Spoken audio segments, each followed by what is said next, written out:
जय हिंदू राष्ट्र। भारत के मीडिया में बिल्कुल कहीं कोई खबर नहीं है। सूम सन्नाटा सटक, इसे सूम सटक सन्नाटा कहते हैं। बिल्कुल आवाज़ नहीं है। मगर विश्व के मीडिया में बड़ा हंगामा मचा हुआ है कि डेनमार्क में कुछ लोगों ने ऐसे स्थल जहां आसपास में इस्लाम के मानने वाले मुसलमानी बस्तियां हैं, वहां कुरान को फाड़ा, कुरान को जलाया। कि बड़ा गंभीर विषय भारत के लिए बनना चाहिए, मगर भारत में बिल्कुल चर्चा नहीं हो रही। कारण तो पहले तो इस बात पर कि कुरान जलाने की बात तो आ रही है, इस प्रकार की वैश्विक स्तर पर जो भारतीय राजनेता समझते हैं, भारतीय सिस्टम के लोग इस पर बात करते हैं, ऐसी कुछ किताबें, क्योंकि दुनिया में ऐसा नहीं है। जो क्रिश्चियन मत के मानने वाले हैं, गंभीर मानने वाले, वो बाइबल के अलावा किसी किताब को धार्मिक नहीं मानते। जूस अपनी किताब के अलावा किसी और की किताब को धार्मिक किताब नहीं मानते। ईसा मसीह तक को वो ईसा ही मानते हैं। उसके अंदर कोई मसीहापन या कोई विशेष गुण, दैवीय गुण नहीं मानते।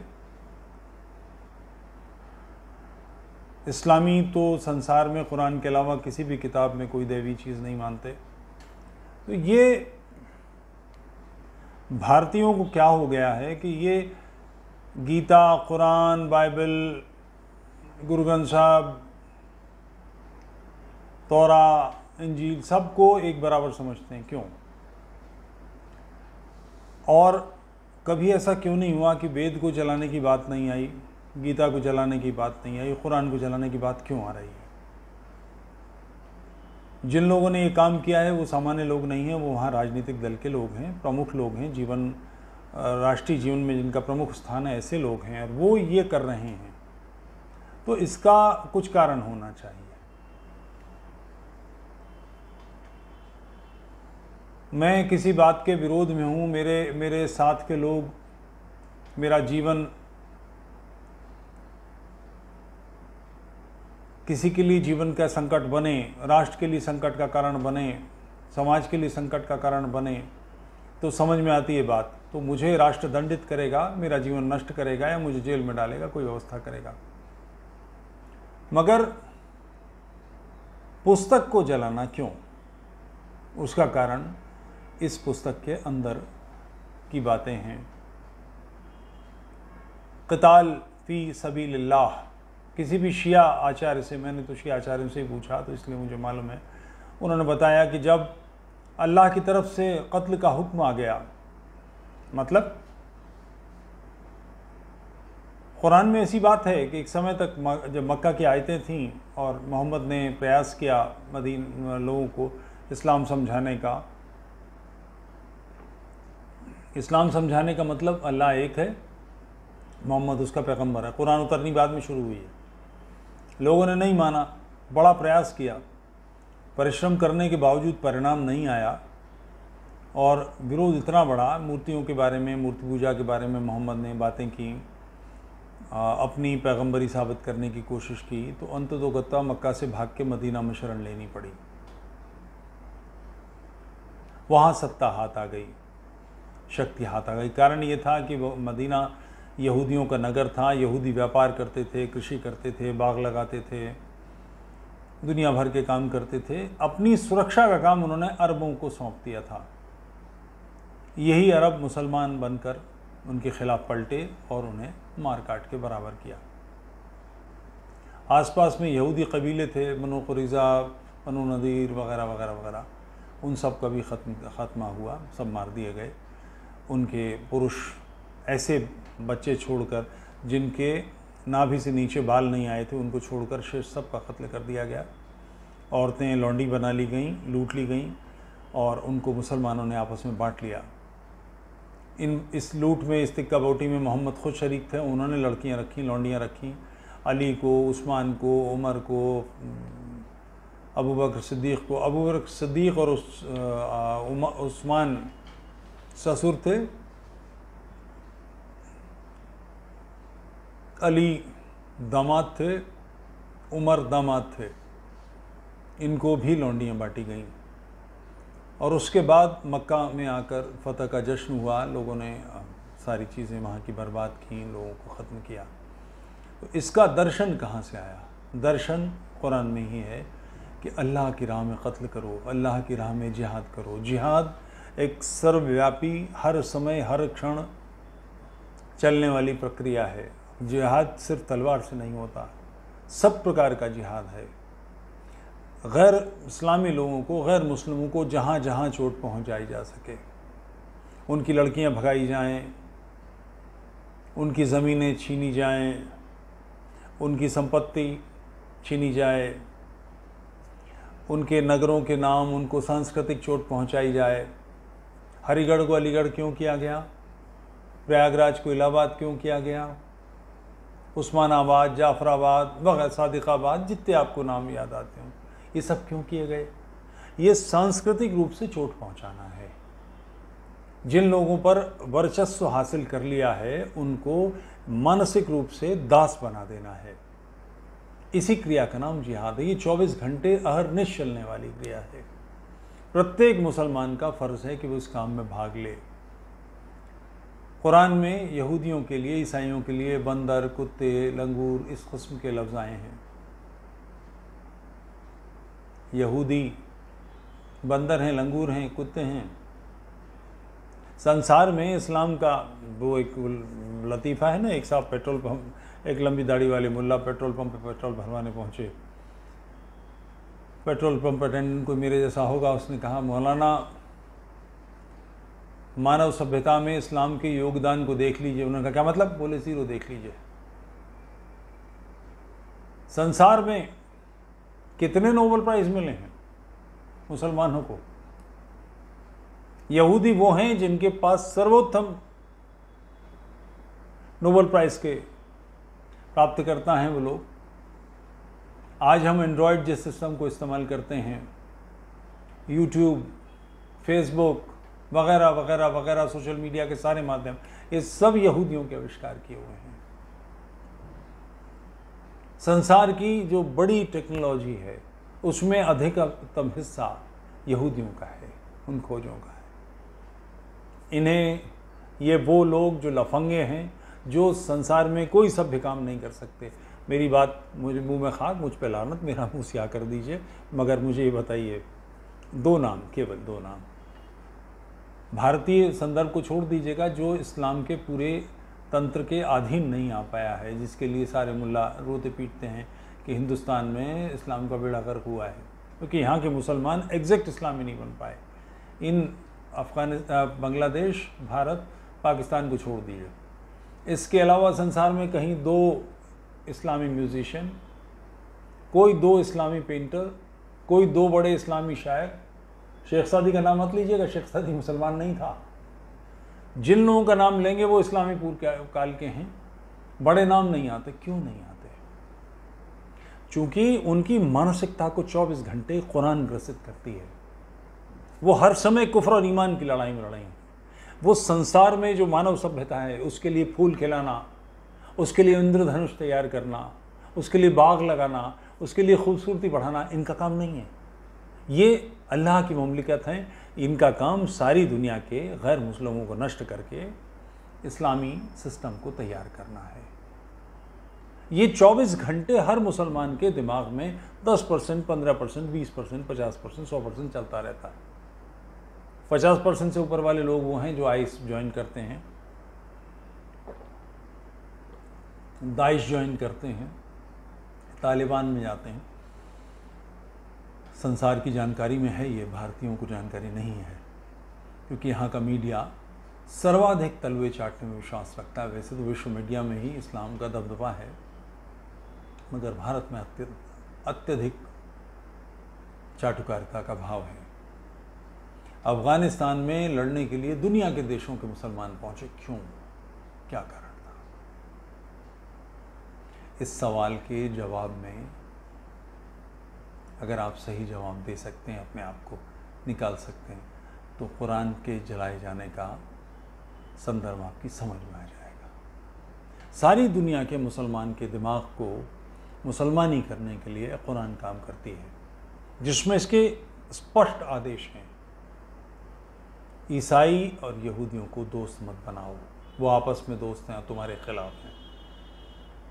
कोई मुझे किसी ईसाई धर्म ग्रंथ में, किसी यहूदी धर्म ग्रंथ में 2 पंक्तियां दिखा दे कि जहां ये कहा गया हो कि मुसलमानों को दोस्त मत बनाओ। यानी आरोप भी आप लगाएंगे और विक्टिमहुड कार्ड भी आप ही खेलेंगे, आप ही हमला करेंगे और पीड़ित होने का दावा भी आप ही करेंगे। ये टिपिकल इस्लामिक ट्रेट है, सारी दुनिया में हमेशा से वही करते आ रहे हैं। हमको मूर्तियां नहीं तोड़ने दी जा रही हैं, हमको मंदिरों के जुलूस पर पत्थर फेंकने नहीं दिए जा रहे, हमारे साथ अन्याय हो रहा है। क्यों? क्योंकि ये मोहम्मद ने किया था, चूंकि अली ने किया था, चूंकि उस्मान ने किया था, चूंकि उमर ने किया था, चूंकि अबू बकर सिद्दीक ने किया था। ये सारे लोगों ने ये सारे काम किए हैं। इस्लामी के प्रारंभ के जितने भी नेता हैं, बल्कि इस्लाम के जितने भी नेता हैं, सब किया तो इच्छा है या उन्होंने ये किया है। तो मज़ेदार बात, सारी दुनिया के मुसलमान इक्का दुक्का, क्योंकि लोग एक बड़ा आकलन है कि 7% मुसलमान दुनिया भर के आतंकी विचारधारा में यकीन रखते हैं। छोटी मोटी रकम नहीं है, छोटी मोटी तादाद नहीं है। 150-160 करोड़ हैं। 185 करोड़ मान लिए तो कितना हुआ? 150 करोड़ में 1 करोड़ 50 लाख, 15 सत्ते 105, 1 करोड़ 50 लाख, इतने लोग आतंकी विचारधारा में विश्वास करते हैं। संसार भर के पास, पूरी सभ्यता के पास, सारे देशों के पास मिलकर क्या 1 करोड़ 50 लाख हत्यारी मानसिकता से ग्रसित लोगों से निपटने का कोई टूल है? कोई टेक्नोलॉजी है? ये टेक्नोलॉजी जब तक इन दिमागों के अंदर बसी इस विचारधारा को हिट नहीं किया जाएगा, बदलने वाली है। जिन लोगों ने कुरान जलाई है वो पहला स्टेप है, मगर सही अर्थों में वो इलाज नहीं है, क्योंकि इस चिंतन की जड़ें किताब में हैं, मगर किताब लोगों की खोपड़ी में घुसी हुई, दिमागों में, दिलों में है। इसको चुनौती नहीं दी जाएगी तो कैसे बात बनेगी? 9/11 हुआ, अमेरिका चढ़ दौड़ा अफगानिस्तान पे, मार मार के भूस भर दिया। बहुत दावा है लोगों का, ये कहते हैं अफगानिस्तान के लोग कि दुनिया में अफगानिस्तान कभी नहीं हारा। सिरे से बकवास है, कोई टिक के नहीं बैठा वहाँ। भारत पर जितने आक्रमण हुए हैं, ईरानियों के, तुर्कों के, वो सारे इसी रास्ते से आए थे। क्या ये संभव है कि इनके इलाकों से, जहाँ पर किसी का राज्य हो, कोई दूसरा राजा अपनी सेना लेकर निकल जाए? भारत तय कर ले कि उसने रूस पर हमला करना है, तो क्या अफगानिस्तान से, पाकिस्तान से अपनी फौजें निकाल सकता है? अफगानिस्तान से लगातार काफिले आते रहे। अफगानिस्तान सारी संस्कृतियों का मेल्टिंग पॉट कहलाता है। मतलब क्या है कि अफगान सैनिकों के साथ स्त्रियां नहीं होती। तो जब ये आक्रमण करने सेनाएं आती थी तो स्थानीय स्त्रियों के साथ बलात्कार करते थे। इसलिए वहाँ सारे कबीले हैं, सारी दुनिया भर की जातियाँ हैं। तो ये बात सिरे से बकवास है। फिर भी अमेरिका ने अफगानिस्तान का ढेर कर दिया। उसके बाद लगातार वहाँ पर वो काबिज रहे। फिर भी जब वहाँ से सेना हटी, वहाँ की सेना को ट्रेन किया, वहाँ की पुलिस को ट्रेन किया, सारा सिस्टम बनाया अफ़गानिस्तान का। उसके बाद अमेरिकन ज़रा सा पीछे हटे, अफ़गानिस्तान का सिस्टम भर भरा के ढह गया। क्यों? क्योंकि जिस जगह प्रहार करना था, अभी एक बड़ी अच्छी किताब मगर बहुत बुरी प्रूफ रीडिंग के साथ आई है, शंकरशरण जी की किताब है। उन्होंने सोलजन और कई इन 2-3 लोगों के किताबों पर एक पुस्तक बनाई है, कल ही आई है मेरे पास। शुरू के मैंने शायद 15 पन्ने पढ़े हैं और उसमें 150 प्रूफ की गलतियाँ हैं, इसलिए मैं उसे रिकमेंड नहीं करूँगा, मगर किताब बहुत ज़ोरदार है। विषय ये है, वफा सुल्ताना ने आज से कोई 15-20 साल पहले इस बात को कहा था।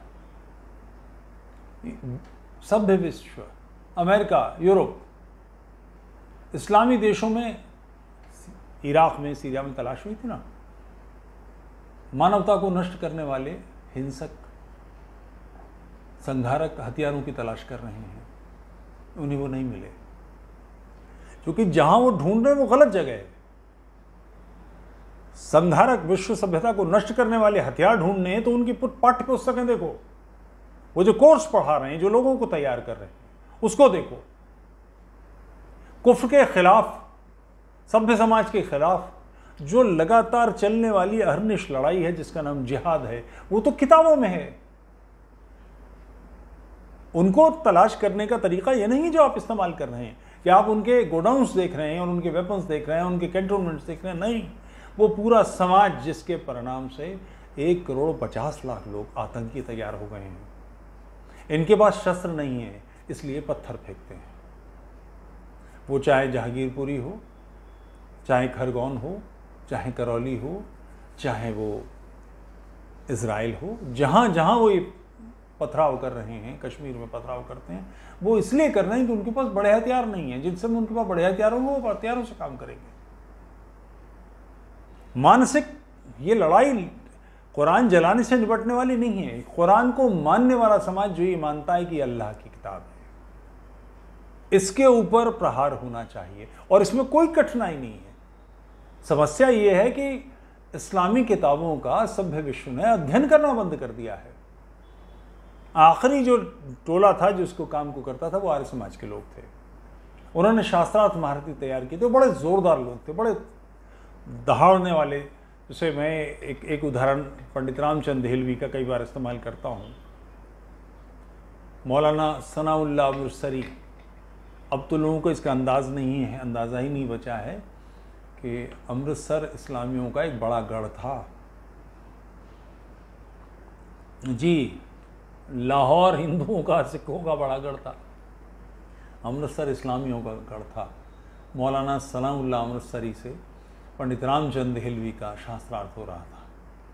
उन्होंने हदीस के संदर्भ निकाले कि मोहम्मद जब मिराज पे एक खच्चर, गधा, घोड़ी, क्या कुछ जो भी जानवर था उस पर बैठ के वगैरह ऑक्सीजन सिलेंडर के गए, 7वें आसमान पे पहुँचे, अल्लाह से मुलाकात हुई। अल्लाह और उनके बीच में 1000 मील का मोतियों का पर्दा था। पता नहीं इतने मोती कहाँ से निकाले, क्या करा होगा। फिर वो पर्दे, हिजाबात उठ गए, पर्दे उठ गए और अल्लाह से सी रूबरू बात हुई। और अल्लाह एक तख्त पे बैठा था जिसको 4 फरिश्ते 1000 मील के, मतलब 1000 मील, 72,000, 7,000, 5,000, तो ऐसी है जैसे चवन्नी खरीद किसी को बांट दी जाए। 1000 मील के 4 फरिश्ते उठाए हुए थे। मौलाना सलामुल्लाह अमृतसरी से पंडित रामचंद देहलवी ने सवाल पूछा, ये जो तख्त जिस पर अल्लाह बैठा है, ये अल्लाह के बराबर है, अल्लाह से छोटा है, अल्लाह से बड़ा है? नहीं, अभी सवाल पूरा नहीं हुआ। अगर ये तख्त अल्लाह से बड़ा है, अल्लाह से छोटा है, क्षमा करेंगे क्रम बदल गया, कहा अगर ये तख्त अल्लाह के बराबर है तो ये द्वैत हो जाएगा। 2 चीज़ें बराबर की हो जाएंगी, अल्लाह और उसका तख्त, ये द्वैत हो जाएगा। अगर अल्लाह से बड़ा है तो अल्लाह छोटा हो जाएगा, तख्त बड़ा हो जाएगा। और अगर तख्त छोटा है तो अल्लाह के चूतर लटक जाएंगे। ऐसे दहाड़ने वाले लोग तैयार किए थे। मगर उसके बाद सभ्य संसार ने इस्लाम का अध्ययन बंद कर दिया।